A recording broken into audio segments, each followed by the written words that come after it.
Coming up on Artifacts, slams, jams, and cabarets. And Rivertown. Sound intriguing? Stay with us.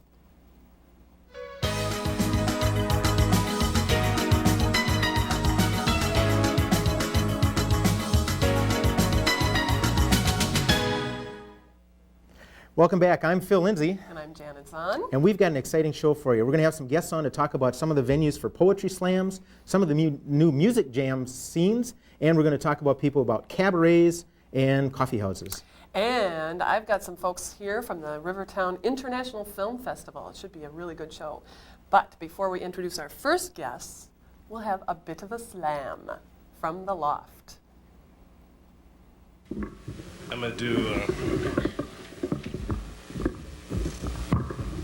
real fast one. It's called Why That Abbott and Costello Vaudeville Mess Never Worked with Black People. Who's on first? I don't know, your mama.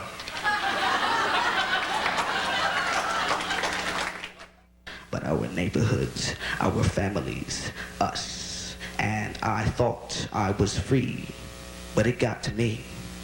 He killed me on the TV.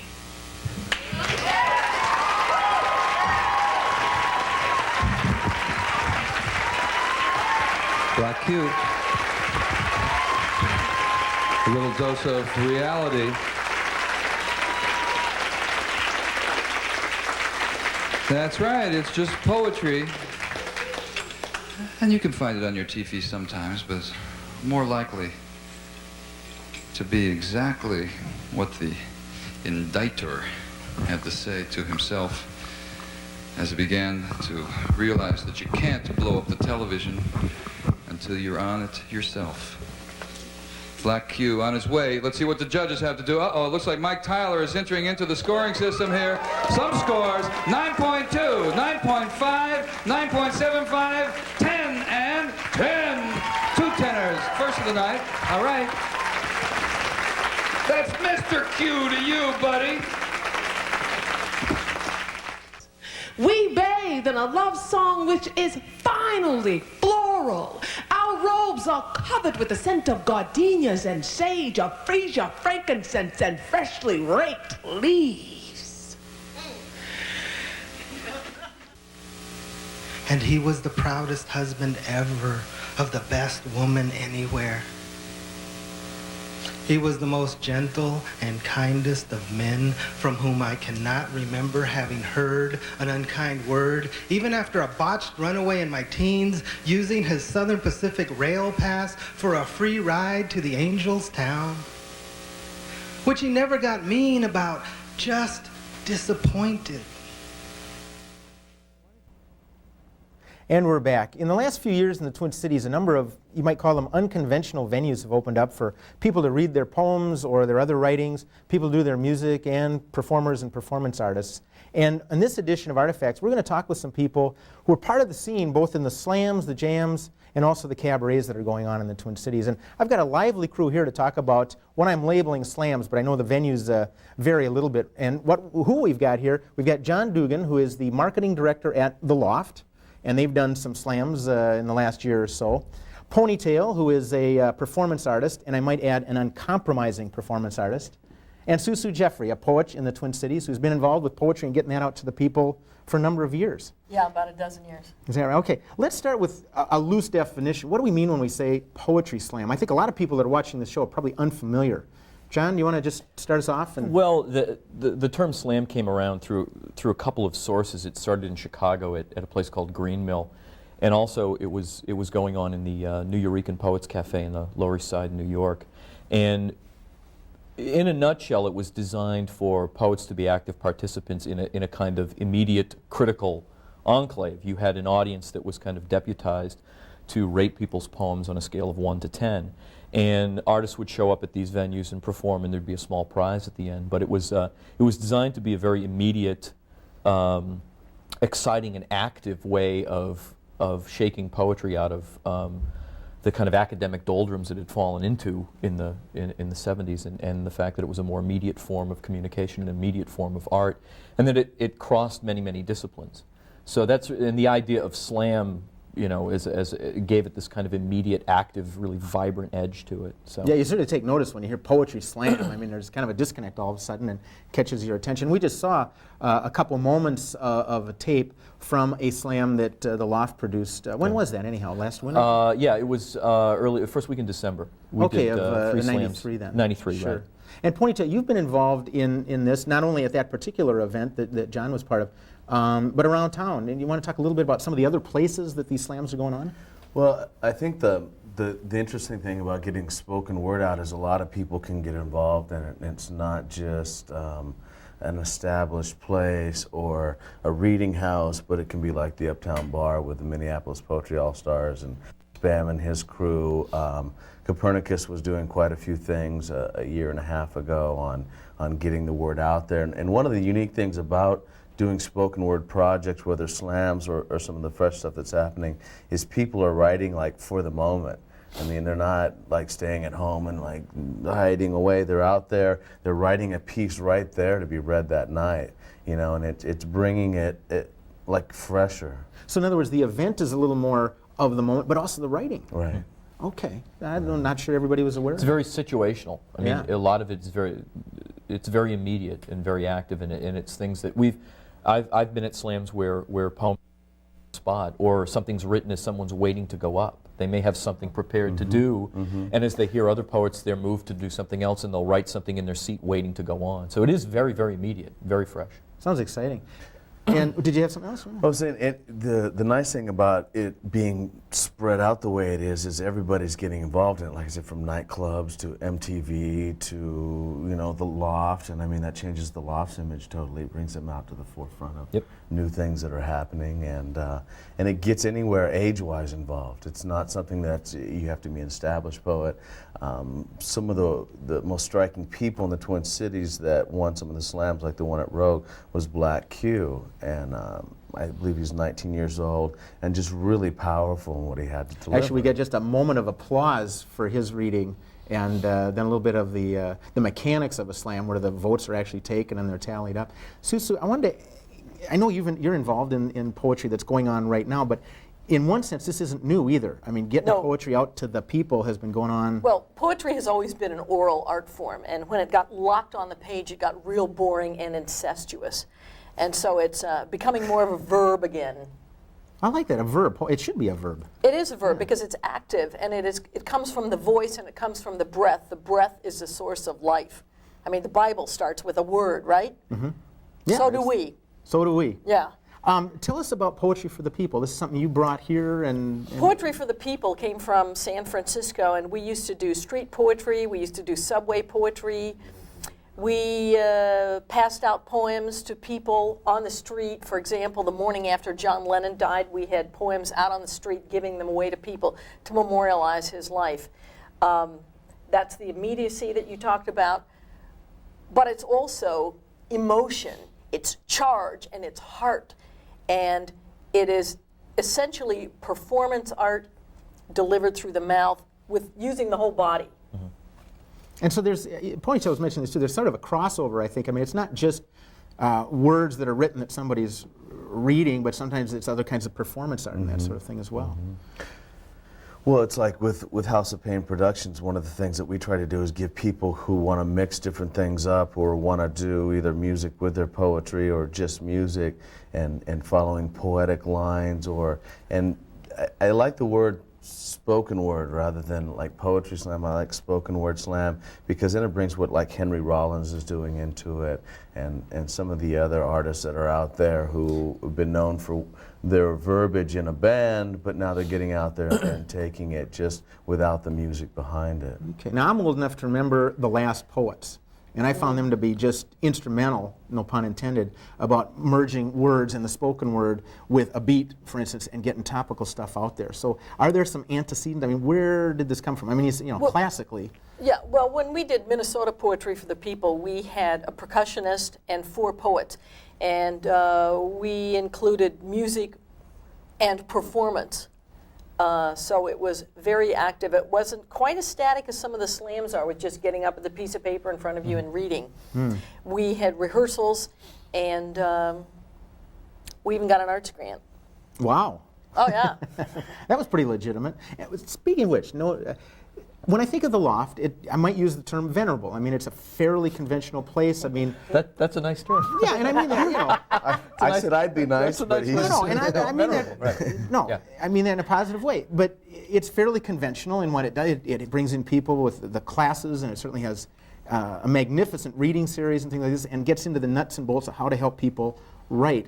The Slam seems a little cutting edge. What brought the Loft to do this? I mean, getting it out this way. Well, yeah, you're right. It is venerable, and the other word that's used to describe the Loft that can be taken pejoratively is an institution, and Yeah. sometimes institutions can be kind of stuffy. We got involved. The reason we got involved with the Slams is we bring out 4 mentors every year to work with local writers who apply to this mentor series that we do over the course of the year. One of the people we brought out was Miguel Algarin, and Miguel was instrumental in the starting of the New Eurekan Poets Cafe and also the publishing of the poets from that cafe.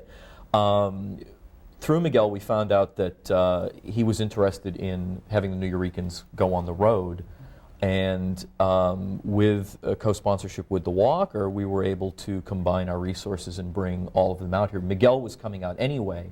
So what we did was we hosted a series of slams through the month of November of '93 at half a dozen different venues in town, and had a kickoff one at Rogue with Miguel, and tried to get the ball rolling there before the New Eurekans showed up, so that there was anticipation, there was excitement built. For us, it was a programming risk because it was something that we had always talked about doing. And we had always only talked about it, so we were able to get it up and running and put it into action and take a risk, and it worked out. Well, it seems to me that's one of the best contributions an institution can make. I mean, a great partnership, maybe have a few resources that aren't there anywhere else, and you can make some things happen that way. I know some of the good work that the Walker's done by bringing in people, giving a venue that doesn't ordinarily happen. I don't want to miss the chance, too, to know a little bit more, Ponytale, about something you've got coming up. What, later this spring? A late night thing you're doing? Well, what it's called is 2 a.m. Live in the Hood, and we're putting together a package where it's for performance artists, spoken word, musicians of all types, where they can come up in a 2-hour show, have like a 10-minute spot to be able to do what they need to do, and it'll be by invitation only to be able to get into the show. So you'll have to either want to see it or know somebody. You're not talking on stage, you mean sitting in the audience, it's invitation? Yeah, invitation only. And we'll be holding auditions throughout the next 4 months to be able to put the first show together. We're also talking to Kevin Cole and working with him about then taking that and making that into a radio show that the people who want it will be on the show later, like on Sunday night, to discuss some of where they're going with their lives and what they're doing. And I think the neat thing about what this show does is the Loft was talking with House of Pain Productions, which is the company that I use, a year and a half ago about doing slams. Mm-hmm. You know, and it's not something that's really new, but it's just sometimes it takes a while to get it, you know, out there before the people. Mm-hmm. And there's a lot of different, voices on what a slam is and how it works for the people, but I like the freshness of it. You know, some people say, well, it's competition, and I don't like, competing against other people, and, but part of it is... There's also the poets, too, who think it denigrates poetry. Right. You know, they're the kind of the classic academic track that says that this kind of almost instantaneous poetry denigrates the great tradition of poetry. As long as we're into that, I had a question for you, anybody really. Who's coming and doing that? Who's reading? There are many kinds of poetry, but the whole world of poetry should look like the whole world. It should be in taxi cabs. Mm-hmm. It should be on buses. There was a whole movement of putting poems in buses anyway. It should be black and white and yellow and red. It should be just what the population is. Sounds good. We've got a couple of moments to go, and before we end, Susu brought a poem that we're going to do. What do you call this, a joint reading? It's a poem. It's a poem. It's a verb. It's a verb. We'll do it. Peace is more than the absence of war. Piecemeal. A bologna and peace on rye, please. The species piece. Peace hard and software. Peace fritters. The purr of Morris, the peace. Chocolate peace corn. Honk for peace. The kiss of peace. Naked peace. Ooh. Part of the Peace Puppet Theater. Peace pie a la mode.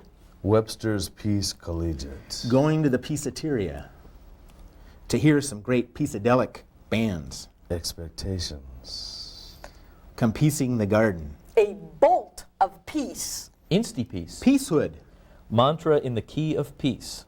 1994 Olympics. A registered peace mark from Peacington, D.C., the House of Representatives. And the First National Bank of Peace. Pistachio nuts. And chickpeas. An engraved peace and pencil set. Simple safety peace cautions.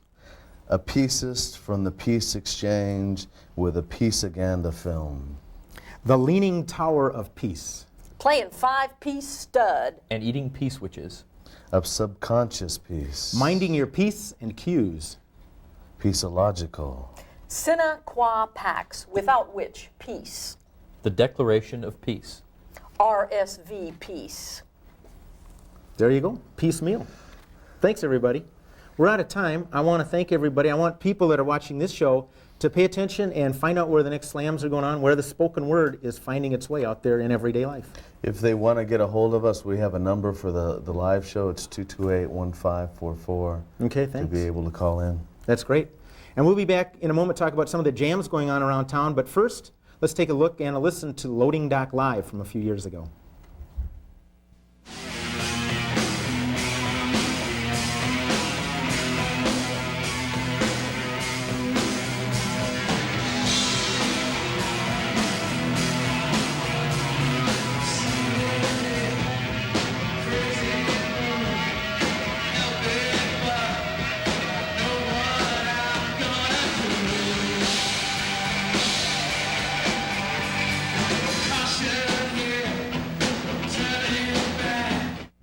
And we're back. That was a little listen to Loading Dock Live. Actually, a couple years ago, they do that in the loading dock at the Minneapolis Institute of Arts.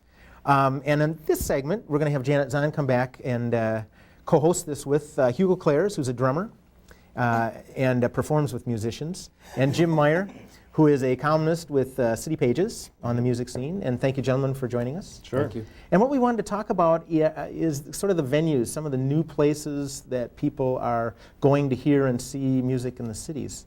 And Jim, I know in an article you wrote some weeks back in City Pages, you mentioned that there were a couple new trends that you noticed throughout '93 and you thought might continue yet this year. You want to talk a little bit about that?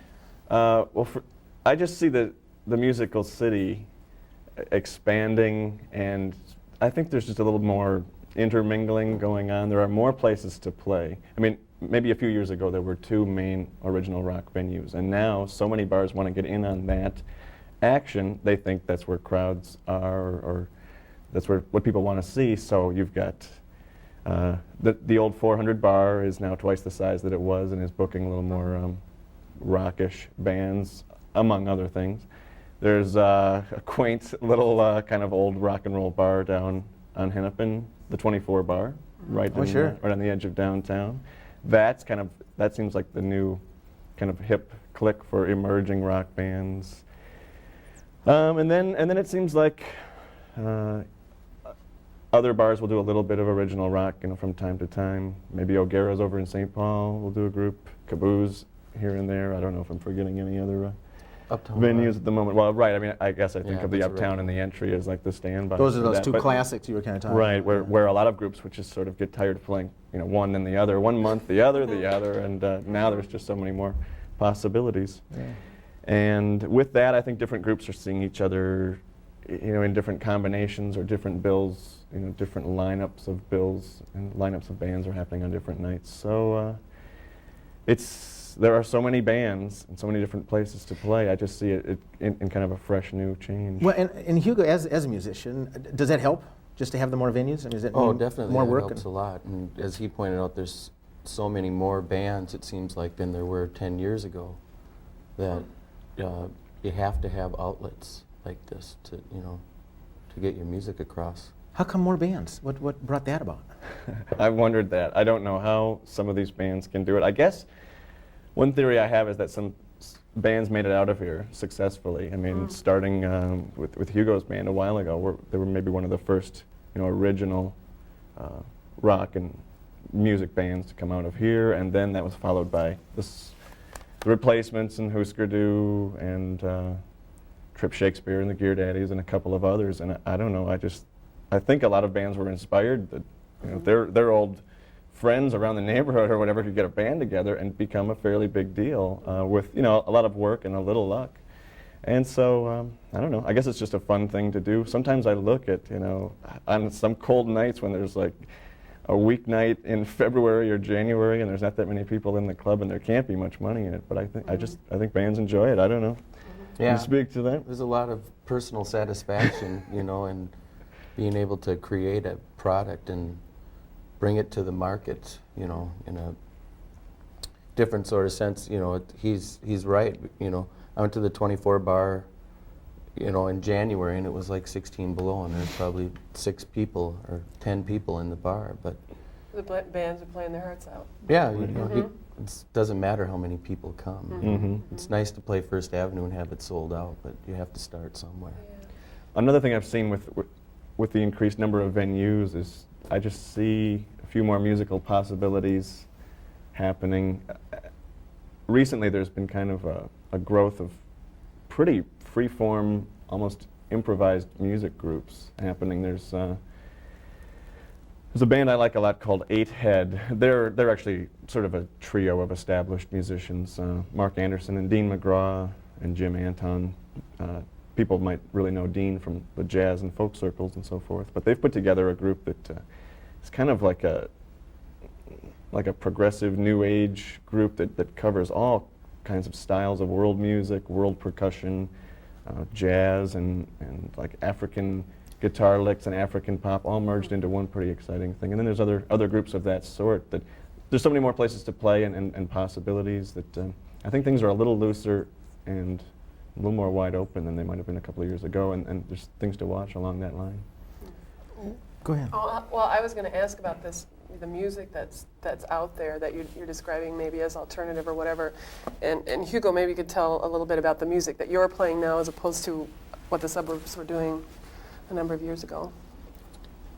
In our case, the music isn't really, I mean, that different than it was 10 years ago. I think, though, as songwriters, we've expanded a little bit, and I think basically the bottom line is it's the perspective of a 35-year-old as opposed to a 20-year-old. You know, we've seen a lot happen in 15 years, and I think we're not as angry as we were 15 years ago. And part of our reason for forming is it was a kind of a real stale period of music, and we were out seeing bands, and we just thought, you know, these bands don't really have much to offer. And I think with the growth of music and bands like nationally, like the Smashing Pumpkins, and of course, you know, like Nirvana helped break it, that music is kind of growing again. For a while there, it just got into, you know, everything was slicked and produced and just a straight pop format, but now music is expanding again, where you're getting, you know, like he says, world type music that's becoming very popular, and so I think there's a musical upswing at the start of the 90s, where at the end of the 80s it was kind of stale. So I think it really has to do with that kind of perspective. I've seen kind of a cycle where when the Suburbs first broke out, I mean, it's my recollection that it was, since they were sort of like making the scene, I mean, everything was open and anything was possible. And I think you had some really highly original bands from that period, the Suburbs included, and the Wallets. And Curtis A, I still think is a total original and wild character. And now, again, now there are so many things going on that you almost have to keep pushing the edges farther to make some statement or get some recognition in this town, which I think is healthy. But in between, the town was like not quite big enough to have that feel, and yet it wasn't small enough where anything was just anything was possible and anything could grab. But now I think bands really have to come up with something a little bit more, you know, exciting and original to get through the crowd. Well, we've got a couple minutes left, and I want to talk about the industry as an industry. I mean, it sounds like it's good that we've got some more venues that bands can get a shot at playing. How are you making a living doing this? I mean, if 6 people are showing up, obviously the bars aren't paying you a lot. Is there a crossover into doing commercial work or with Janet's industry in the film world? I mean, are you getting shots at doing some of that, or how do you make a living doing this? Well, I think it's a struggle. It's a struggle for me. I do all kinds of different work to supplement my income because obviously music doesn't do that. And I think most of the younger groups that are starting, they have all got various jobs that they do, freelance work. And there are a lot of artists. Bruce, the guy that plays guitar in our band, he's a commercial artist, and Chan writes songs to try to have other people record, and he has dabbled in a little commercial work. So there's things you can do, and I think what drives everybody is, the music, and how they get their money is rather secondary, but they make it work, They do other things until they get to the point where they can actually make a living off of music. I think different people do it differently too. You see people who stick to their group, they just want to do their project. They'll do what they have to do to get by in life, but they want to focus on that. And then you'll see guys who are in 7 or 8 different bands, because there are so many bands that in a way certain musicians can almost live off music if they job in enough different bands. I've also been encouraged to see, like last night, I saw a Pizza Hut commercial with the Mick Sterling band, Mick Sterling and the Stud Brothers, and they were promoted right on this commercial. Their logo showed right at the beginning, and then there was a 25-second shot of the Stud Brothers singing the Pizza Hut theme. And I mean, I thought that would, it was almost a better commercial for the Stud Brothers. That, I mean, it was kind of like a vague notion of a pizza commercial going on, but it was a great glimpse for Mick Sterling. It was shown on a Gopher basketball game, and I bet, that he might have gained. I'm afraid we're just about out of time. Do you have last I question? got one quick question. I just would like to know where you kind of position Minneapolis nationally in terms of the music scene here. I mean, I don't go to that many more cities to know. Is there a buzz? I mean, is there a sense what of I think what's is, happening here? I'll tell you, no, I get the feeling that it might even be a stronger town than it appears. I know, I talk to a lot of bands in my weekly coverage, and a lot of them are getting visited by talent reps from major labels. I think it's just like a routine stop. I don't think this is the type of city that was hot for a couple of years, and then people are going to leave. Talent scouts are always visiting here, always writing to groups, asking for demos. I mean, some bands can't even make a step without feeling almost hampered by all these people bothering them, really. So I think it's just a big enough town. It's going to be a place that produces bands, and people are watching, even if it's not always written about in national mags or always hyped up. I think it's a town that's even if the radio totally arrived. formats, the radios don't even play a lot of it either. Yeah, it's going to happen. We have several, state-of-the-art recording studios here. There's a ton of record companies from Medium Cool to Ryko Disc. Prince, I don't think he has a label anymore, but Prince and Jimmy Jam and Terry Lewis are responsible for bringing a lot of acts, to the Twin Cities to do their work and stuff. So I think it's never really burned out. It's keeping going, and it's hard to say where the next great band is going to come from. It could come from Dubuque or something. But folks, we're out of time. Maybe we'll get you back later this year and get another update and see what the scene's doing. Thanks for coming over. Thank you. Appreciate it. Bye. We'll be back in just a moment to take a look at the cabaret scene here in the Twin Cities area. But first, the ever-popular Artifacts events calendar.